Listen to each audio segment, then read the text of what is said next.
سلام كم يكنيكم زخبركم تعزبتنا هابنا لومي مدب تنتان زينا اب قداي تفاسس نيل أوراد ما أبز مدايزي تتأكست زخونها سلسة هاجرات مالت إثيوبيا سودان قبطن زتوكوري تحستو إنا قريبنا زلنا أبز قدايزي ززاتيلنا تنتنتي نايز زعبا مالت اب قداي تفاسس نيلن كالا أهقراو قداياتن عميق مصنعتي أم مكياد زركبو كإلاتات يوم مكيال حوس كمون ناتنائيل يعبيو زخبركم عدمات قدمنا نمسكنكم نزي تهبنا حبريتا حجي بقطة نابتي أداينا يزلنا حطوتات كناتو كلنا بمعكنا زينا خنكهاتولو كم زقننا منيسترات قديات وصاي إثيوبيا سودان قبطن أب أمريكا بمونغونينت بريزيدنت دونالد ترامب ركبات ككايدو خمس قنيو أب قداي تفاسس نيل أب قداي مقرحي نايزي ماوي تأجازي زتوكوري زته ككايدو كمز قنيو كنجنزبو ويكا خنعزبو كأنينا ألنا مو أبال تفاسس نيل عشرت حد هاجراتين سلمنتا ينزل سلسة هاجرات زيين راي أبتي زته تراخيبا أب زته زت راي زي كونه أب استفلالي أجات أميتاتون سلستين هاجرات زته كايدا يرعى علمو انت ايتي كند مهنيات مكيله راي يعني لي زحجي العلنا يدلنا زعبا كاب زوباو ملك اهغراو ملك يزولو غداي تفاسسني لي كم موكسي دحر بايتا خوننا لكي يزن سلسته هاجرات اب غداي زررب ويكا ازته بمنغولينات ويكا الاينات امريكا تساتافنات ناي عالماو بانكي كايد نكاتاتولو لنا تقولي سلامتاي مونغوزن سلسته هاجرات نابزته ويناب لزب تخيدو نحريلا بعبيو تفاسسنيل كاب مبرق افريقيا تبغيسو ناب سمين افريقيا زغواعس نا 10 حدا هاجرات زحلف فلغيو حدا خبتهم سميات بدرجه عالمنا خبتهم 260 افلاغات عالمنا بقداماي درجه مس فلغ امازون زسرع فلغيو زمالة دما نأسات 470 مليون أحزاب أبزي خبابين يتفاسسني لدركبو حزبتات سنتيقو زحلفيو كأونا أونترينا جنا تفاسسنيل تتأكمتي نايز تفاسس كوينن زعنها قدامنت جبتي كسرعة تخيلي أبد حريقو السودان نابل كسرعة تخيليها سطرح جندي كونت مغنيات كوين زولون تايو جبتي أستات 200 مليون حزبي زلوعة إثيوبيا ترينا وناب أستات 115 مليون حزب خيدلو جي تتأكمنت بس حزبيون أبز خبابزي أزي بزح كم زلو يري كمالتيو إزت راح جنا يكونن قداي مايو بوليتيكا أمونغو جبسن إثيوبيان ملكنا بوليتيكا وملك حزب خير كابز جمر أزينو وح عمتات حليف الله كم أبنتات كتقصو زخلو نحرها اليوم نابنت أب قداماي كلا إكفل الزمن تحسو مايات نيل أب جبتي أزيو وحيدو جبتي نشوعة عمتها زأكل بدركي تهريمات له أبزنا برت جزء خليفة مصري ويك خليفة جبتي أب توانتي أنفت تفاسس نيل أنفتو غير له إلو سلازة عمله نجوس إثيوبيا نتي تفاسس نخفنو قد أبرخت اللي يخلو خمسة نبرة أب تاريخ ناي مصحف نوبيا إثيوبيا السودان زبل ناي واليس باج مصحفون ك نغرينا مالتي سطر حي كونن نغوس عمدتيو نا ايثيوبياون اندحر دارينايو ابل علي امنت كريستنا اب ግብጽ ዝርከቡ በደል ይፍጸም አለው ይሉ حسبه ነዚ ነገር እዚ ግብጽ ተዘይገሪፋቶ አንፈት ናይኒል ከቅይሮ መሃኑ حبيرو خمس نبره از مصحف سي يገልጸልና ማለት ስለዚህ እዚ ማያዊ ቁርቁስ ወይ ፖለቲካው መልክዕ ሃይድሮፖለቲክስ ዝበሃል كمز عينت كرش حيزو خيط كابز جمر نويح جزء خمس رأي رئنا لنا قال انتهيو اتي وعلات ناي مجزاتي وعلات ناي مجزاتي بزل على ايد بفلايد ما مجزاتي انجليز جبتي نويح وانات ابتحتي امس مصنحه لعلو كله دما تتقامنت مايات ناينيل انجليز تمجزاتاوي علاماتها نقصل زربحه مسموخانو نتي خبابي ناينيل كتقواصاصورو نيروا سلازي از مالت دما نغبص ختربح علوا سلازي نيل كاب نويح عمتاتات حيزا نزي فلغات ناينيل كتقوملو صنيحه غبصي كمتي زغلص دما مايات نيل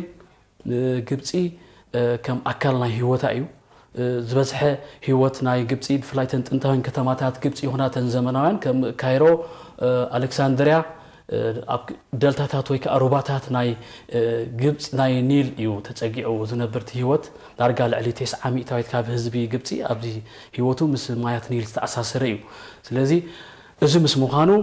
እቲ ናይ መግዛእቲ ዝሃበኒ ውዕላት ወይ ከኣቲ ታሪኻዊ ሰነዳት ዝለዓለ ተጠቃምነት ዕድል ዚ ኣብሶሉት ፓወርስ ዝብሎ ዝለዓለ ተጠቃምነት ንዓይ ስለ ዝህበኒ በዚ መረዳእታ እዚ መርገጽ በማሓዝ ግብጽ ነቲ ተጠቃምነት ዝያዳ ክትሕዞን ክትሓተሉን ጸኒሐ በተመሳሳሊ ኢትዮጵያ ተርኢናዮ ድማ እቲ ዝበዝሕ ትሕዝቶ ማያት ኒል ካብ ኣብ ኢትዮጵያ እዩ ዝብገስ ምናልባት ከም ሕቶት ሲዕብና ንሪኦ ንኸውን ስለዚ እቲ ናታ ናይ ተፈጥሮ መሰላት ከዓ ክትጥቀመሉ ናይ ምድላይ ከዓ ብወገን ኢትዮጵያ ከዓ ዝለዓለ እዩ ማለት እዩ ምናልባት ግብፂ እዛ ሱዳን እንድሕር ዳኣ ርኢናያ ኣብ ትሕቲ እንግሊዝ ኣብ ዝነበረትሉ ብመሰረት ውዕላት ናይ 1929 ዝለዓለ ተጠቃምነት ንግብፂ ስዒቡ ድማ ንሱዳን ይኽብ ጸኒሑ እቲ ዝነበረ ስምዓት ናይ 1929 ንኢትዮጵያ ኣብቲ ስምምዕ ዘየእተወ እዩ ነይሩ ስለዚ እቲ ሕቶ ካብ ግዜ ናብ ግዜ እቲ ዘይምርዳእት ብዛዕባ ተጠቃምነት ማያት ኒል ዝበሃል ድማ ኣብ መንጎ ዘን ሰለስተ ሃገራት ፖለቲካዊ ምልክዓት ዘይምርዳእት እናሕደረ ድማ ንነዊሕ እዋናት ክጓዓዝ ጸኒሑ 11 ሃገራት እየን ኣባል ናይዚ ተፋሰስ ኒል ተባሂለን ዝጥቀሳ ሃገራት ሓንቲ ካብኣተን ኤርትራ እያ ኤርትራ ብርግጽ ጻዕዳ ኒል ይኹን ሰማያዊ ኒል ቆሪጽዋ ኣይሓልፍን እዩ ግን ኣባል ተፋሰስ ናይ ኒል ኮይና ድማ ትጥቀስ እያ እሞ ብኸመይ እዩ እንታይ እቲ ምኽንያት ልክዕዩ ኣባል ሃገራት ተፋሰስ ኒል 11 ሃገራት እየን ኣብ ዞባ ዓበይቲ ቀላያት ዘለዋ ካብ ከባቢ ቪክቶሪያ ማለት ታንዛንያ ኡጋንዳ ኬንያ ዲሞክራሲያዊት ሪፐብሊክ ኮንጎ ሩዋንዳ ቡሩንዲ ሱዳን ግብፂ እንተላይ ኤርትራ ሓዊስካ ማለት እዩ ደቡብ ሱዳን ከዓ ኣብ 2011 ዝተሓወሰተን መበል 10 ኣባል ሃገራት ተፋሰስ ኒል እያ ስለዚ ኤርትራ ብልክዕ ኣብቲ ጂኦግራፊካዊ ኩነታታ እቲ ኣባል ተፋሰስ ሃገራት ኒል እያ 0.8 ካብ ትሕዝቶ ማያታውን ናብ ፈለግ ኒል ትምግብ እያ ካብ ኣፍላጋት ኤርትራ ፈለግ ሰቲት እቲ ሓደ መጋቢ ናብ ኒል ዝሕወስ እዩ እሱ ድማ እንታይ እዩ ካብ ኢትዮጵያ ተበጊሱ ካብ ኣባይ እንተላይ ካብ ኣፍላጋት ኣከባባሮ ናይ ሰባት ዝበሃል ናይ ኢትዮጵያ ብኢትዮጵያ ተበጊሱ ብኤርትራ እዩ ዝሓልፍ ስለዚ ብኤርትራ ሓሊፉ ናብ ሱዳን ምስተሓወሰት ኣትባራ ኢልና ንጽውዖ መወዳእታ ብኤርትራ እዩ ዝሰግር ዘሎ ስለዚ በዚ መንገዲ እዚ እቲ ምትእስሳር ናይ ኤርትራ ምዚ ፈለግ እዚ ኣሎ ማለት እዩ ጥራሕ ኣይኮነን 20 ሚእታዊት ካብ ስፍሓት መሬት ናይ ኤርትራ ኣካል ናይ ዝፈለግ ኒል ብኡ ሰንጢቆ ዝሓልፍ እዩ ስለዝኾነ ድማ ኤርትራ ኣባል እዛ ተፋሰስ ኒል ተባሂላ ክትዋዕ ትኽእል እያ እንታይ እዩ ናይ ኤርትራ ኣተሓዛ ወይ ከዓ ከም ኣጠማምታ ኣብዚ ጉዳይ እዚ ኢልና ንሕሪእና ግን ብዙሓት ነጥብታት ክትጥቀስ ይከኣል እዩ ምናልባት እንታይ እዩ ኣባላት ተፋሰስ ኒል ዝበዝሓ ከም ተቐዲመ ጠቐስክዎ እቲ ውዕላት እቲ መርድዳኣት ኣብ መንጎተን ሰለስተ ሃገራት ማለት ኣውራ ድማ ግብፅን ሱዳንን ድሓር ከዓ ኢትዮጵያ ክኸይድ ጸኒሑ እዩ ምክንያቱ ኣብ ሱሳታት ኤርትራ ኣብ እዋን መግዛእቲ ብዝነበረትሉ ዝበዝሓ ሃገራት ኣፍሪቃ ድማ ናጽነትን ዝረኸባሉ ነቲ ኣቐዲሙ ዝተፈጸመ ስምምዓት ኣብ መንጎ ዓባይ ብሪጣንያን ግብፅን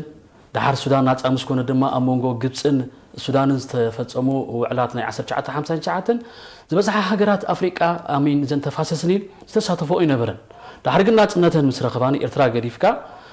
ነቲ ዝነበረ ስምምዓት ፍትሓውን ምዕሩይን ብዘይምንባሩ ነቲ ውዕላት ብምንጻግ ናይ ሓባር ረብሓ ኣብ ዝውዕለሉ ክጽዋዓ ጀሚረን እየን ኣውራ ድማ ናይ 93 ኤርትራ ናጻ ኣብ ዝኾነትሉ እዚ ስምምዓት ኒል 2002 ተባሂሉ ዝፍለጥ ኤርትራ ብደረጃ ተዓዛብነት ተሳቲፋቶ ኤርትራ ጥራሕ ኣይኮነን ኢትዮጵያ ብሩንዲ ዲሞክራሲያዊት ሪፐብሊክ ኮንጎን ብደረጃ ተዓዛብነት ተሳተፍኦ እንታይ እዩ እዚ ኤርትራ ከመጠማምታ ካብቲ መትከላዊ ፖሊሲ ናይ ወጻኢ ዝንድናታት ዝብገስ ኣብ ናይ ሓባር ሽርክነት ዞባዊ ርግኣት ዝፈጥር ዕላማታት ክኸውን ኣለዎ እቲ መዓላ ናይ እዚ ፈለግ ኒል ጸጋታት ናይ ኣህዛብ ዝብል መረዳእታ ኣለዎ ብወገን ኤርትራ ፈለግ ኒል ጸጋታት ወይ ሃብቲ ናይ ወለዶታት እዩ ስለዝኾነ ድማ ንዞባዊ ሽርክነት ዕላማ ብዝገበረ ነቲ ዘሎ ጸጋታት ብናይ ሓባር ኣጠማምታ ዳ እምበር ብደንበይ ደንባ ከተባሂሉ ኣብ ደንበታት ተፋሰስ ላዕላይ ተፋሰስ ታሕታይ ተባሂልካ ተማቒልካ ዝኽበር ኣካይዳ ቆኖ ኣይኮነን ካብ ዝብል መረዳእታ ማእከላይ መርገጺ ብምሓዝ ኣብ ናይ 93 ዝነበረ ምትእኻባት ናይ ኣባላት ተፋሰስ ሊል ይኹን ኣብ ናይ 99 ተበግሶታት ተፋሰስ ሊል ደረጃ ተዓዛብነት ክትሳተፍ ክልያ ስጋሕጂ ትመርገጺያውን ብዝካይዳ እዚ ትኸይድ ከም ዘላ እግረ መንገደይ ክትቆሶ ይደሊ حراي مايك صبو ناتانا بخا خمصي فلق نيل كم زنفلطو ني عالمنا زنوحه فلقيو يخون امبر ابز فلق زي كم زمكيلو خطوسه صنحه ايثيوبيان ግብጽን ጥራይ لعل 200 ሚሊዮን ህዝብ ለወን ናይተን ዝተረፋ ትሽዓተ ሃገራት ህዝቢ ኣብዚ ድሕሪ እቲ ኸያ ኸኣ ልዕሊ 350 ሚሊዮን ገጹ ክበጽሕ እዩ ኣዝዩ ብዙሕ መጠን ብዙሕ ህዝቢ እዩ ስለዚ እንታይ እቲ ቀንዲ ናይ ፈለግ ኒል ትሕዝትኡ እቲ ዕብየቱ ከመይ እዩ እስኪ ኣብርሃልና ተፋሰስ ኒል ብጂኦግራፊያዊ መዳያት እንተ ሪናዮ ከምዚ ሚካኤል ክጠቕሶ ዝጸንሐ ካብ ታንዛንያ ቀላይ ቪክቶሪያ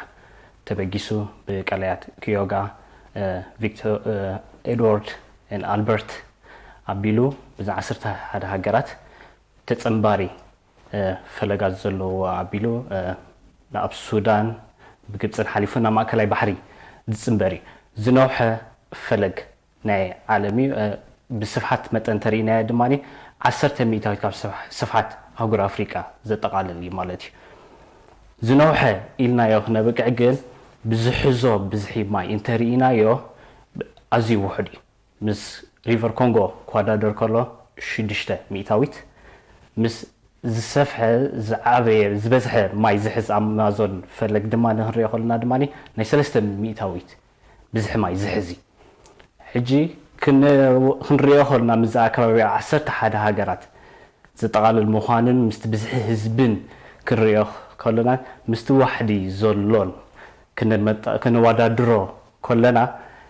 እዚ መልክዕ እዚ ጉዳይ እዚ ናይ ግድኒ ፖለቲካዊ ቁጠባዊ ታሽሙ ክሕዝ ምስቲ ዝበልናዮ ድማኒ መግዛእታዊ ስምማዓት ውዕላት ኣቦቱ ዘሎ ድማኒ ነዘን ሃገራት እዚአን ናይ ግድን እዩ ከሳሕበን ወይ ኣብ ክርክር ከእትወን ማለት እዩ ትሕዝትኡ ክንርኢ ከለና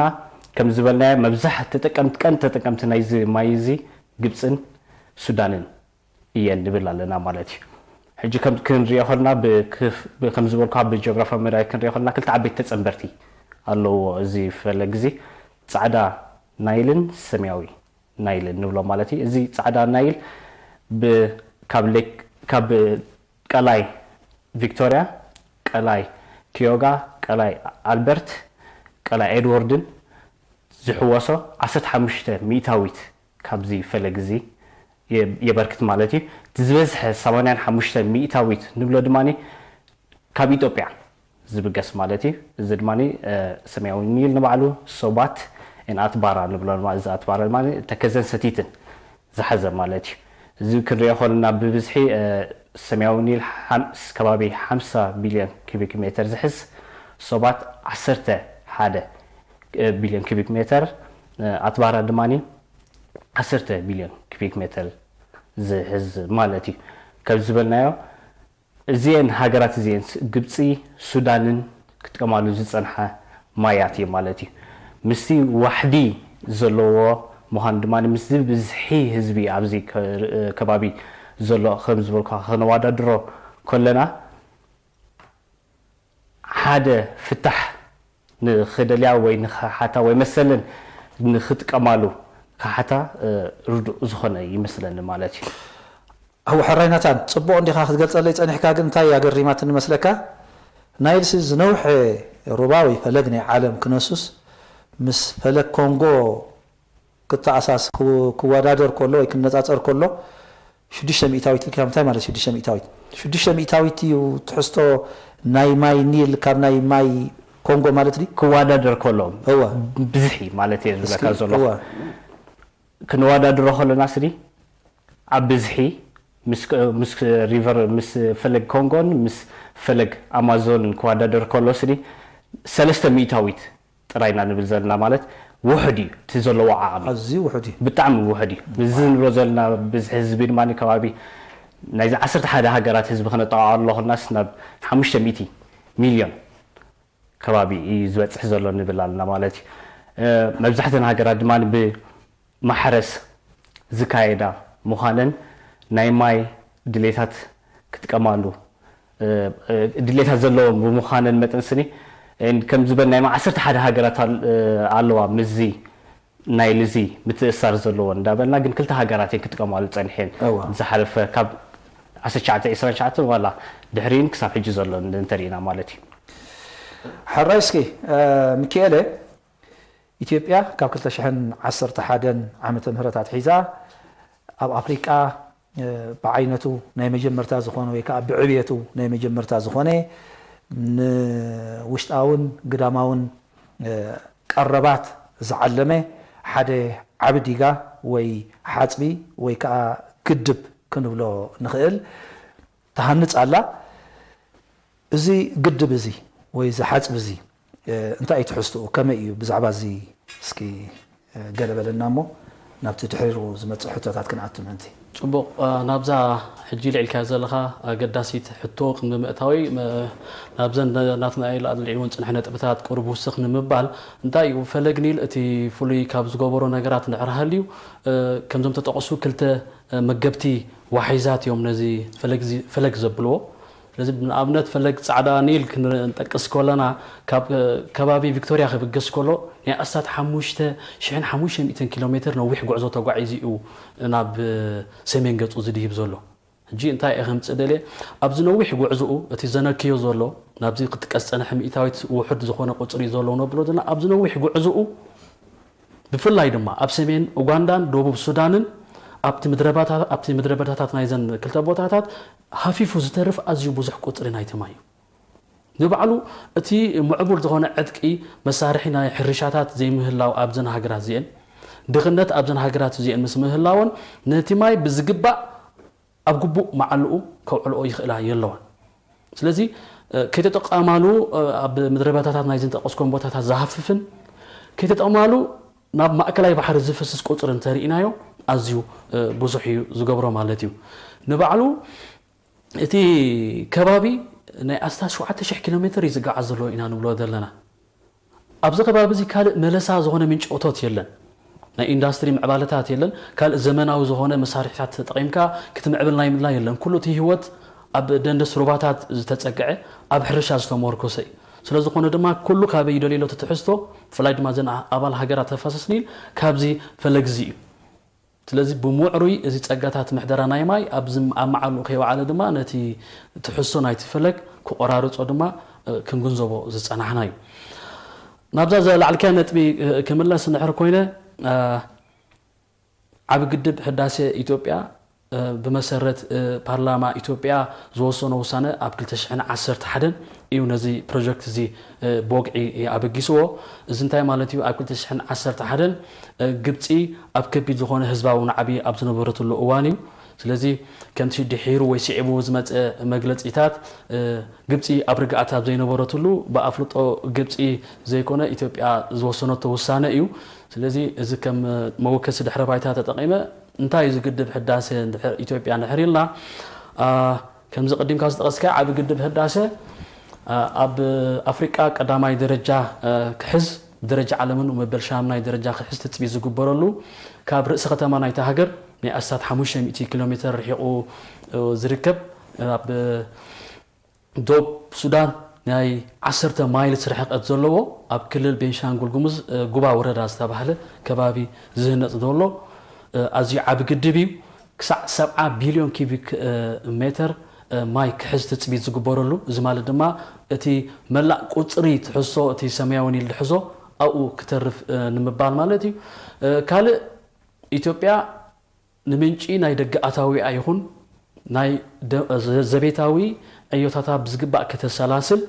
ክሕግዛ ዝዓበየ ትጽቢት እትገብረሉ ከም ቀንዲ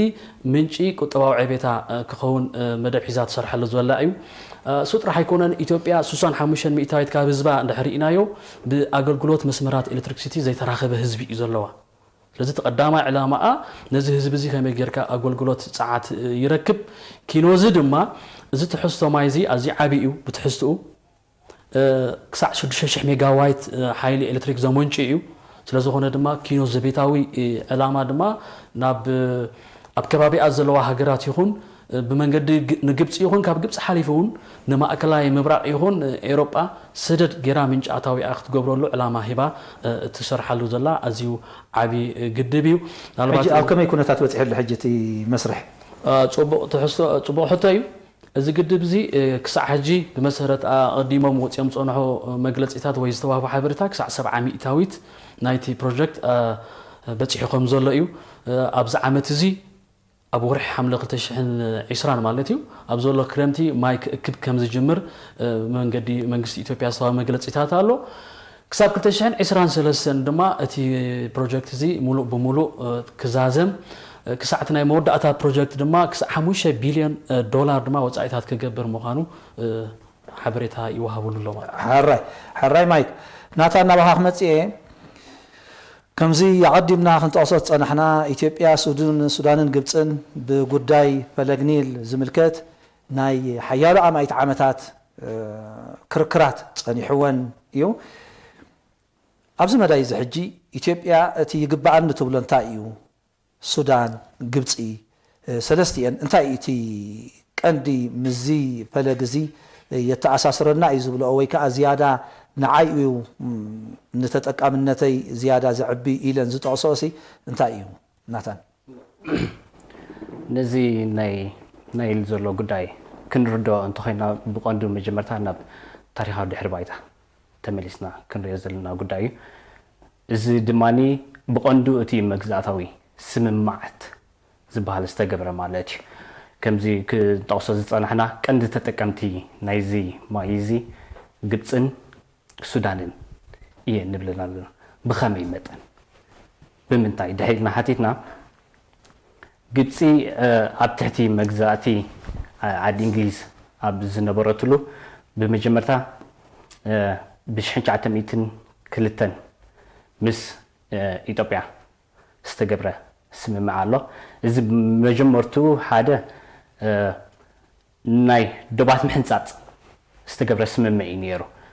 ኮታ ግን ኣብቲ ውሽጢ ስምምዓት ኣብ አንቀጽ 3 ንማያት ናይል ዝምልከት አንቀጽ ኣሎ ኣብኡ ድማ እንታይ እዩ ዝብል ዝበዝሐ ክፋል ማይ ናይ ፈለግ ናይል ካብ ኢትዮጵያ ይብገስ ብምዃኑ መሰረት ዓዲ እንግሊዝ ድማኒ ኣብ ሱዳንን ኣብ ግብፅን ዘለዋ ረብሓታት ንምሕላው ረብሓታት ግብፂ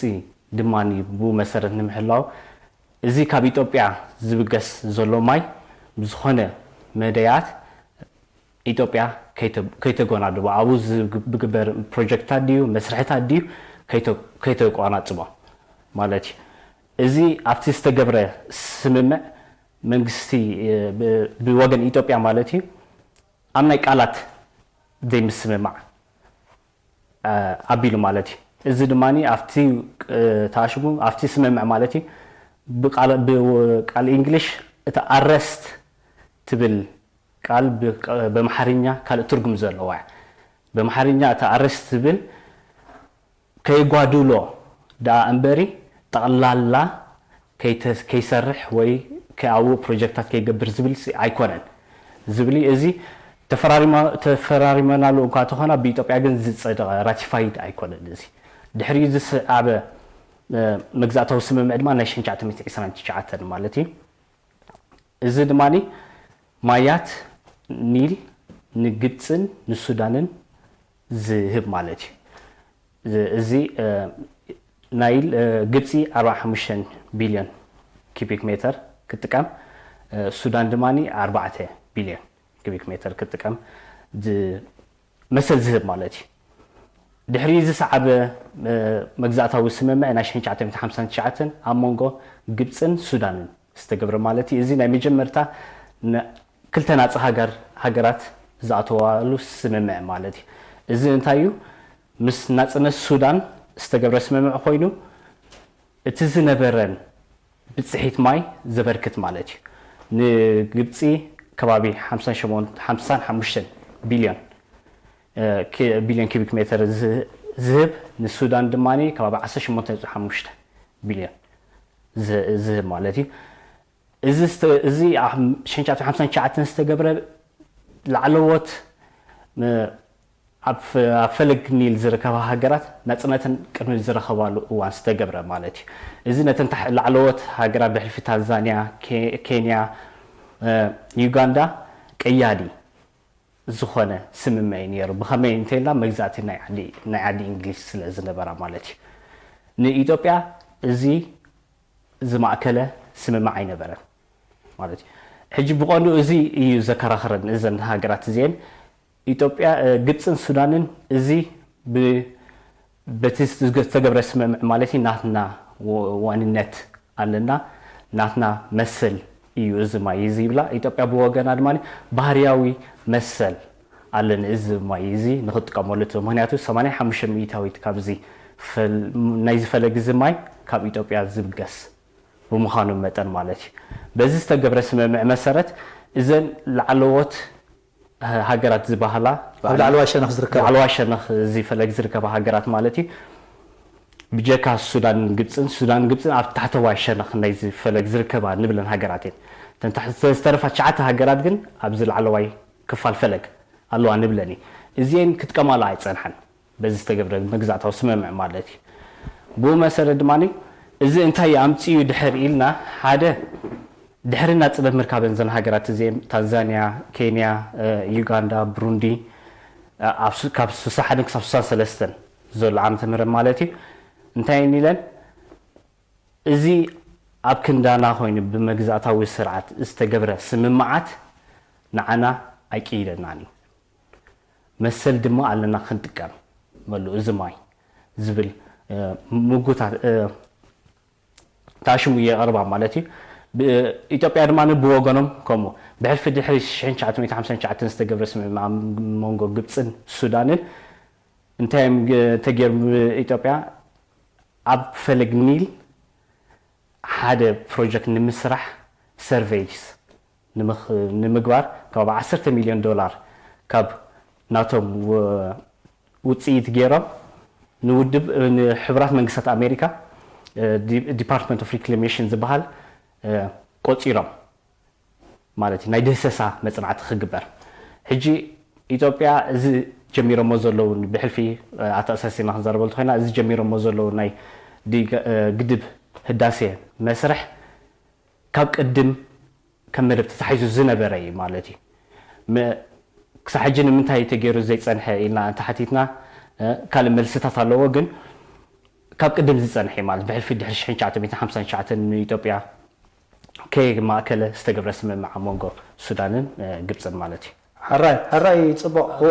دحن مزيات هاسر كما تاكت ملسا كم زوست صنح ناتان 85 مئتاويت كابتي تحستو ماي ناينيل نا إثيوبيا كاب إثيوبيا زفلا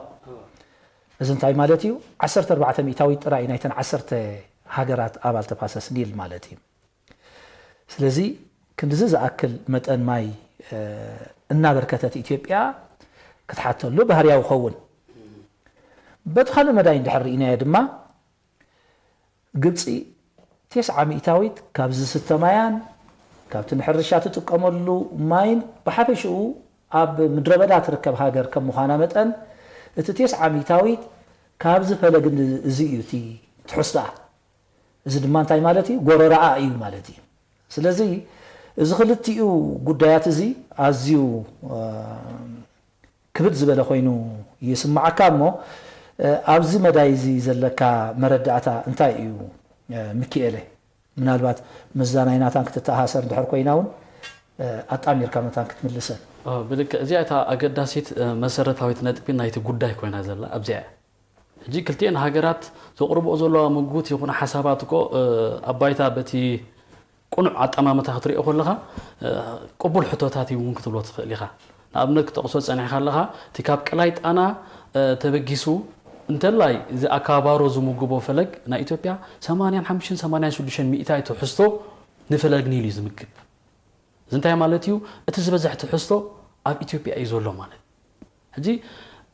اذن هالو كله زبزح تحستو انا فلق نيل تمغبنا هالوت قدب اي سرحني غي وي اي تقمني غي ወይ ናባይ ስትድዮ ወይ ኣነ በት መግዛታዊ ውዕላት ኤዝ ድረት ወይ ከ ኤዝ ምእዘዝ ክበሃል ከሎ ሕጂ ቅቡል ኣይተወዞን ማለት እዩ ብተኻልኣይ ሸነኽ ከዓ ንረኣዮ ግብፂ ተርኢናያ ካብቲ ናይ ጥንታዊ ስልጣነታት ሒዝካ ስልጣነታት ምዕባለታት ግብፂ ኣብ ህይወት ናይ ፈለግኒል ኣብ ገማግም ሩባታት ፈለግኒል ዝጀመረ ህይወት እዩ ዘለዋ ስለዚ ኪኖቲ ናይ ምንባርን ዘይምንባርን ሕቶ እዚ ማይ እዚ ንፈለግ ንግብፂ እንተላይ ናይ ኣካል ባህላ ኣካል መንነት እዩ ኮይኑ ዝንታይ ማለት እዩ ንረኣዩ መጽሓፍቲ ዝበዝሕ መጽሓፍታት ናይ ግብፂ ተርኢናዮም ብዛዕባ ዛንታታት ኒል እዮም ዝዛረቡ ፊልምታት ግብፂ ተርኢናዮም ብዛዕባ ኣብ ኒል ዘይገልጽ ፊልምታት የብሎም መዛሙር ፍቅርታቶም ከይተረፈ ሕጂ እንታይ ማለት እዩ እቲ ነዊሕ ግዜ ዝወሰደ ምትእስሳር ምዝፈለግ እዚ ምዚ ማያት እዚ ኣዝዩ ዝለዓለ እዩ ኣብ ህይወት ግብፃውያን 900 ድሕዳኣ ህይወት ኣብ ግብፂ ናይ ግብፃውያን ድሕዳ ኣብ ዝፈለግ ዝተመርኮሰ ኮይኑ እንታይ ንብላ ኣለና ምጉዳል ማይ ናይዚ ፈለግ እዚ ኣብ ግብፂ ንኣሳት 1 ሚልዮን ዝኾኑ ህዝቢ ግብፃውያን ካብ ስራሕ ዘብክሮም እዩ ብህይወት ብጎረሮኦም ዝሕዞም እዩ ማለት እዩ ድባዕሉ እዚ ከም አንቶይ ጠቂስዋ ዝነበረ ናትና ኤልውን ክውስኸላ ዝደለ እንታይ እዩ እቲ ግቡእ ዝኾነ ምሕደራ ይኹን ኣጠቃቅማ ናይቲ ማይ ብሓባር ክትዓቢ ብሓባር ክትምዕብል ናይ ዘይምድላይ ዝፈጠሮ እዚ መልክዕ እዚ ደንበ ምምቕቃላት እውን ኮይኑ ፀኒሕ እዩ አንቶይ ሓንቲ ነጥብ ጠቂሰ ነይረ ኣህግራዊ መልክዕ ክትሕዞ ዝገበረ እዚ ኣገባብ እዚ ዝትሕዝቶ ማይ እዚ ክንዲ ብምዕሩይ ኣጠማምታ ፍትሓዊ ብዝኾነ ብማዕርኽ ተዓቢ ደሊኻ ክጥቀመሉ ኣብ ክንዲ ምድላይ መሳርሒ ናይ ደንበታት እውን ኮይኑ እዩ ከም ኣብነት ክንጠቅስ ንኽእል ኢና ኣብ እዋን ዝሑል ኩናት እዚ ማያት እዚ ንኢትዮጵያን ንግብፅን ኣብ ክልተ ደንበታት መቃቂልዎ ነበረ እዩ ደንበ ሕብረት ሶቪየትን ደንበ ኣሜሪካን ክንሪኦ ከለና ንኣብነት ክልቲአን ሃገራት ንኣገዳስነት ናይዚ ማይ እዚ ብምስትውዓል ኣሜሪካ ግድብ ክሰርሕለን ሓቲተን ነይረን እየን ኣብ 50ታት ጀማል ዓብደልናስር ንግብፂ ኣብ ዝመርሕላ ዝነበረ ስርዓታት ሃይለ ስላሴ ኣብ ኢትዮጵያ ኣብ ዝነበረሉ እዋን እዩ ኣሜሪካ ግን መጽናዕቲ ክትካይድ ኣብ ዝኸባቢ እዚ ግዜ ብምውሳዳ ነዚ ማይ እዚ ክንዲ ኣብ ረብሓኻ ብምርዳእ ተውዕሎ ግብፂ ብቐጥታ ናብ ደንበ ሕብረት ሶቪየት ብምኻድ ብሓልዮት ወይ ከዓ ብደገፍ ናይ ሕብረት ሶቪየት ንግድብ ኣስዋን ኣስሪሓት እያ ኣብ 71 ሙሉእ ብምሉእ ንኣስዋን ኣስሪሓት እያ ዝታይ ማለት እዩ ኣስዋን ብስራሕ ማለት ንግብፂ ከዓ ዝፈጠረላ እፎይታ ነይሩ ኣብ ዓመት 2-3 ግዜ ምህርቲ ክትሓፍስ ኣኽኢልዋ እዩ ክሳብ 9700 ሜጋዋት ዝበፅሕ ምንጭ ሓይሊ ኤሌክትሪክ ድማ ክጥቀም ኣኽኢልዋ እዩ ማለት እዩ ስለዚ ሕጂ መፂኻ ግን እዚ ግድብ እዚ ከዓ ኣይሰራሕ ኣብ ኢትዮጵያ ምባል ከዓ ፍትሓዊ ድዩ ኢልካ ሕቶ እውን ክትልዕል ትኽእል ኢኻ ስለዚ እንታይ ክብል ደልየ ዘለኹ ካብዚ ከምዚ ዓይነት ደንበታት ምምቕቃል ላዕለዋይ ተፋሰስ ታሕተዋይ ተፋሰስ ምባል ደይኮነ ተገዳስነቱ ወይ ከዓ ኣነ በይነይ ከዓቢ ገለ ደይኮነ ብናይ ሓባር ኣጠቃቅማ ነዚ ተፈጥሮ ዝሃቦን ፀጋታት እዘን ሃገራት እዚኣተን ብሓባር ክጥቀማል ትኽእለን ብሓባር ብዞባ ደረጃ ከምዕብላ ዝኽእል ኣገባብ እንተዝጥቀማ ዝብል ሓሳብ እዩ ዘለኒ ማለት ሓራይ ናይ መወዳእታ ሕቶ ያ ናታን ምስታ ናይ መጀመርታ ዝሓተትኩዋ ሕቶ ተኣሳሰር እያ እዘን ሰለስተ ሃገራት እዚኣተን ኣብ ኣሜሪካ ብመንጎኝነት ፕሬዚደንት ኣሜሪካ ዶናልድ ትራምፕ ርክባት ከካይዳ ቀኒየን ኣለዋ ኣብዚ ርክባት እዚ ድማ ሚኒስትራት ጉዳያት ወፃኢ ናይ ዘን ሰለስተ ሃገራትን ናይ ኣሜሪካ በዓል ስልጣን እውን ዝርከቦ ሓበራዊ ጋዜጣዊ መግለፂ ሂቦም ነይሮም ኣብቲ ሓበራዊ ጋዜጣዊ መግለፂ እዘን ሃገራት እዚኣተን ንፈለግ ኒል ብተመጣጣኒ ዝኾነ መቕርሐ ወይ ከዓ ኩለን ብዝሰማምዓሉ መንገዲ ክጥቀማሉ ምዃነን ሓደ ኣፈናዊ ስምምዕ በፂሐን ከም ዘለዋ ጠቂሰን ነይረን እሞ እንታይ እዮም እቶም ኣፈናዊ ስምምዓት ተባሂሎም ዘለው ናትናኤል እዚ ክግበር ዝቕነየ ዝርርባት ካብ ሕዳር ጀሚርካ ብመንጎነት ሕብራት መንግስታት ኣሜሪካ ብተዓዛብነት ዓለማዊ ባንክ ዝካየድ ዘሎ እዩ ማለት እዩ ብመጀመርታ 4 ስሉሳዊ ኣኼባታት ኣካይደን እዚአን ሃገራት ማለት እዩ ካብ ወርሒ ሕዳር ክሳብ ወርሒ ጥሪ ዘሎ ማለት እዩ ብዝገበሮ ስምምዕ መሰረት እንተሪእና ካብቲ ከዛርበን ዝፀንሐ ወይ ከሰሓበን ዝፀንሐ ጉዳያት እዚ ግድብ እዚ ይህነፅ ኣሎ ሕራይ ተሃኒፁ ተወዲኡ ግን ኣብ ኣገባብ ኣጠቃቅማ أجابة أملالعة كما يكون إيو زبل بحلفي عم نكلش 15 زجور سمع أنت رينا زن هاجرات زين أنت يزبل بهاجرة حق متى مالتي قنوعن فتحون زخنة أطعم خطك أما بتحد مسرد دماني إذا العلوات تفاسسني زبالة زلانة تحتوه تفاسسني الهاجرة زبالة السودان الجبس بحلفي بالزي زجود مسرت لازم عايز خطك أماله زبل عايزين كل تنتو تحتين قدم مقسي لازم مقوار مالتي إذا اسم معزخ جبرجن تكنيكال حقتاتن مرياتن كمسرت الله كندفع الله مالتي أبزي تاتين زربات كجورات صنحين مالتي إذا حجي أكن دي عمتاتيو كملا زي قد بزي نبلالنا أو سم مع تجي تغير تبصحي زلو عفنا وسم مع زبال بمدرخات خجبر حدا قداماي مدرخ زحجي ابناي طلو ابناي كرامات اوان كاب نحسه حمله تكرامات دمان طلو تخوين دمان كسب مسكرم زقصل كهون قداماي مدرخ مالتي تدحري سيبو زقصل مدرخات دماني زن هاجراس زين بزسما معالو ميكانيزماتن تكنيكاو مدياتن كجبر اتكالاي سعب تسمعنا لزلوا ادماني اب غيزي درقن حصي درقن نوح درقن زغبر مفناو ماي وي مملا زبال نعو سعيبو زسعبو نابت ديغا مملا مالتي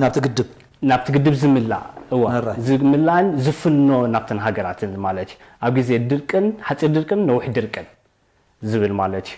التساساي دماني أبجيزي زي مسمع أنت تفتيرو أبزن هاجرات زين كبر زلوا متكلات كتطلب زلوا متكلات منداف زبل سممعت عفنا وزهنا سممعت كيرنا الله مالتي إذا مالت قلنا مدرسة سممعن إيو مالت هيكون جنا بحجز الدف وراتي نخفرار مالي نخسما على الزقبر على مالتي زدماني ابورحي نايزحيزنا يزلنا ورحي ام مونغو كالت 10 خلتن ابزولو علاتات نخفرارما وي نمودا سممع نخجبران ان واشنطن تمليسن زرباتن كقصلاين مالتي راين بار ناي بحق صبو زخونه حبريتا هيبكمنا مكيل حاغوس كمون ناتنائيل يعبيو كم تلمود أو كلا أجاد أمون ذات تانزيا سمناوي تقص المدب كم مخانا متأن أو كتسألوا كندريكم إنا متحواركم كم نايلومي كت هونا دما نمنا زي خبركم تعذبتنا لومي زدالنا تحسوا مدب تنتانزينا أبزي زازينا لنا زمت سومن كلا تحسوا عيزنا خنقربينا كساب شعو سسنايو